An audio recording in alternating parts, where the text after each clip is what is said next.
Hello everyone, welcome to my channel doctor Anil Kumar Puduri. అందరూ ఎలా ఉన్నారు? అద్భుతమైన హెల్త్ టాపిక్స్ కోసం మన ఛానల్ని సబ్స్క్రైబ్ చేసుకోండి. మీ ఆరోగ్యాన్ని ఆనందంగా అద్భుతంగా ఉంచుకోండి. సరే, ఇంకా ఈరోజు టాపిక్లోకి వేగంగా వెళ్ళిపోదామా? ఈ వీడియోలో యూరినరీ ట్రాక్ట్ ఇన్ఫెక్షన్ గల కారణాలు, యూరినరీ ట్రాక్ట్ ఇన్ఫెక్షన్ యొక్క లక్షణాలు, యూరినరీ ట్రాక్ట్ ఇన్ఫెక్షన్ రాకుండా నివారణ చర్యలు, యూరినరీ ట్రాక్ట్ ఇన్ఫెక్షన్ వచ్చినప్పుడు ఎలాంటి పరీక్షలు, రోగ నిర్ధారణ గురించి తెలుసుకుందాం. ప్రస్తుత కాలంలో చాలామంది అనేక ఆరోగ్య సమస్యల బారిన పడుతున్నారు. అందులో యూరినరీ ట్రాక్ట్ ఇన్ఫెక్షన్ కూడా ఒకటి. మూత్రకోశ మార్గాల్లో వచ్చే ఇన్ఫెక్షన్లు, యూటీఏలు, ముఖ్యంగా కిడ్నీలు, మూత్రనాళాలు, మూత్రాశయం, యూరెత్రా మొదలైన భాగాల్లో రావచ్చు. యూరినరీ ట్రాక్ట్ ఇన్ఫెక్షన్లు అప్పుడే పుట్టిన బిడ్డ నుంచి పెద్ద వయసు వారి వరకు ఎవరిలోనైనా రావచ్చు. అయితే మూత్రకోశ మార్గాల్లో ఇన్ఫెక్షన్లు అనేవి ఎక్కువగా మైక్రో ఆర్గానిజమ్స్, బ్యాక్టీరియా ద్వారానే వస్తాయి. యూరినరీ ట్రాక్ట్ ఇన్ఫెక్షన్లు పురుషులతో పోలిస్తే స్త్రీలలో మరింత ఎక్కువగా వచ్చే అవకాశం ఉంటుంది. యూరెత్రా ద్వారా బ్యాక్టీరియా మూత్రాశయ నాళంలోకి ప్రవేశించినప్పుడు మూత్రకోశ మార్గాల్లో ఇన్ఫెక్షన్ సంభవిస్తాయి. ఇది మూత్రాశయానికి వ్యాపిస్తే దాన్ని సిస్టైటిస్ అంటారు. అంటే మూత్రాశయం అంటే ఇంగ్లీష్లో యూరినరీ బ్లాడర్, సిస్టైటిస్ అంటారు. యూరెత్రాలో ఇన్ఫెక్షన్ వస్తే దాన్ని యూరెథ్రైటిస్ అంటారు. అదే కిడ్నీ వరకు కూడా వ్యాపిస్తే పైలోనెఫ్రైటిస్ అని అంటారు. యూరినరీ ట్రాక్ట్ ఇన్ఫెక్షన్కు కారణాలు అయి ఉండొచ్చు. వ్యక్తిగత శుభ్రత పాటించకపోవడం, సరైన ఆహారపు అలవాట్లు లేకపోవడం, నీళ్లు తక్కువగా తాగడం, అన్ప్రొటెక్టెడ్ సెక్స్లో పాల్గొనడం, కెఫీన్, కార్బోనేటెడ్ డ్రింక్స్ మరియు కాఫీ ఎక్కువగా తీసుకోవడం, ఎక్కువసేపు మూత్ర విసర్జన చేయకుండా ఆపుకోవడం, తరచుగా లోదుస్తులు మార్చుకోకపోవడం, కిడ్నీ నుంచి మూత్రం వచ్చే దారిలో రాళ్ళు అంటే ఏదైనా అడ్డంకులైనా ఏర్పడినా కూడా మీకు ఫ్రీక్వెంట్గా యూరినరీ ట్రాక్ట్ ఇన్ఫెక్షన్స్ వస్తాయి. అలాగే టాయిలెట్కి వెళ్ళిన ప్రతిసారి లైంగిక అవయవాలను శుభ్రం చేసుకోకపోవడం, కొంతమంది మహిళల్లో జన్యుపరమైన లోపాల వల్ల కూడా మూత్రాశయ ఇన్ఫెక్షన్ సమస్య వచ్చే అవకాశం ఉంటుంది. మరి యూరినరీ ట్రాక్ట్ ఇన్ఫెక్షన్ యొక్క లక్షణాలు ఏంటి? తరచుగా మూత్ర విసర్జన చేయాలనిపించడం, మీకు ఫ్రీక్వెన్సీ ఆఫ్ యూరినేషన్ అనేది ఇంక్రీజ్ అవుతుంది.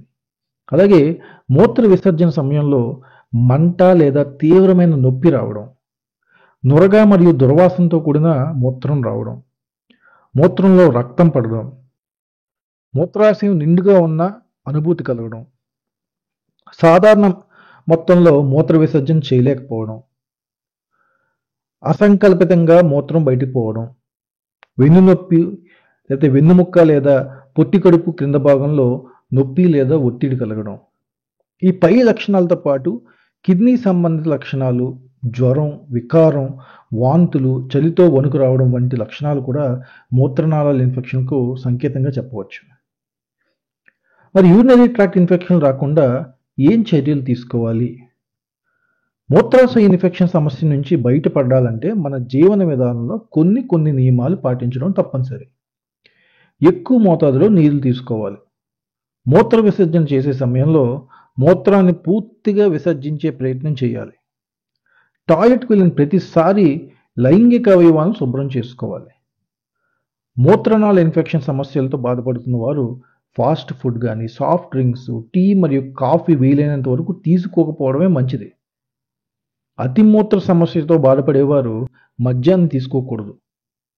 లైంగిక చర్యల్లో పాల్గొనే సమయంలో కండోమ్ కానీ లేదా ఇతరత్ర గర్భనిరోధక మాత్రలు, సాధనలు వినియోగించిన తర్వాత ఖచ్చితంగా లైంగిక అవయవాలను శుభ్రం చేసుకోవాలి. ముఖ్యంగా మహిళలు స్వీయ శుభ్రతకు వినియోగించే స్ప్రేలు మరియు బాత్రూమ్ ఉత్పత్తులకు కొంచెం దూరంగా ఉండాలి. కొంతమంది పురుషులు, స్త్రీలలో ఈ మూత్రకోశ మార్గాల్లో వచ్చే ఇన్ఫెక్షన్లు సమస్యలు మళ్ళీ రిపీట్ అవుతూ ఉంటాయి. కావున మూత్రనాళాల ఇన్ఫెక్షన్ ప్రారంభ దశలో గుర్తించి చికిత్స తీసుకోకపోతే తీవ్రమైన కిడ్నీ ఫెయిల్యూర్కి కూడా దారితీయవచ్చు. గర్భిణీలు ఈ మూత్రమార్గ అంటువ్యాధులకు గురైతే తక్కువ బరువు, నెలలు నిండని శిశువులకు జన్మనివ్వడానికి కారణమవుతారు మీరు. మూత్రనాళాల ఇన్ఫెక్షన్లో పురుషుల్లో మూత్రనాళం స్ట్రిక్చర్ అలాగే సెప్సిస్ కూడా కారణమవుతాయి. యూరినరీ ట్రాక్ట్ ఇన్ఫెక్షన్కి మరి ఏం పరీక్షలు చేయించుకుంటారు, ఏ రకంగా రోగ నిర్ధారణకు వస్తారు? సాధారణంగా యూరినరీ ట్రాక్ట్ ఇన్ఫెక్షన్ బారిన పడినవారు మీరు యూరాలజిస్ట్ని సందర్శించినప్పుడు మీకు మూత్ర విసర్జన ఎలా అవుతుంది, మూత్రం ఏ రంగులో వస్తుంది, మూత్రాశయంలో ఇబ్బంది, పొత్తి కడుపులో నొప్పికి సంబంధించిన ప్రశ్నలు మిమ్మల్ని మీ యూరాలజిస్ట్ అడుగుతారు. సాధారణంగా ఎవరైనా మూత్రాశయ ఇన్ఫెక్షన్ సమస్యతో బాధపడుతుంటే మొదటగా మూత్ర పరీక్ష చేయిస్తారు. ఆ పరీక్షలో యూరిన్ రొటీన్, అలాగే మైక్రోస్కోపీ, యూరిన్ కల్చర్ సెన్సిటివిటీ వంటి టెస్టులు చేసి ఒక నిర్ధారణకు వస్తారు.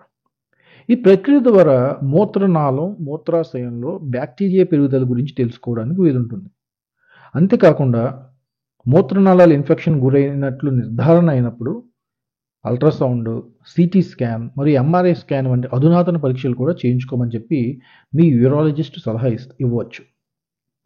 తేలికపాటి నుంచి తీవ్రమైన మూత్రాశయ ఇన్ఫెక్షన్లు యాంటీబయాటిక్స్ వాడవచ్చు. అంతేకాకుండా ఋతుక్రమం ఆగిపోయిన స్త్రీలు తరచుగా మూత్ర వ్యాధులతో బాధపడుతుంటే యోనికి సంబంధించిన ఈస్ట్రోజన్ థెరపీ ద్వారా మంచి ప్రయోజనం పొందవచ్చు.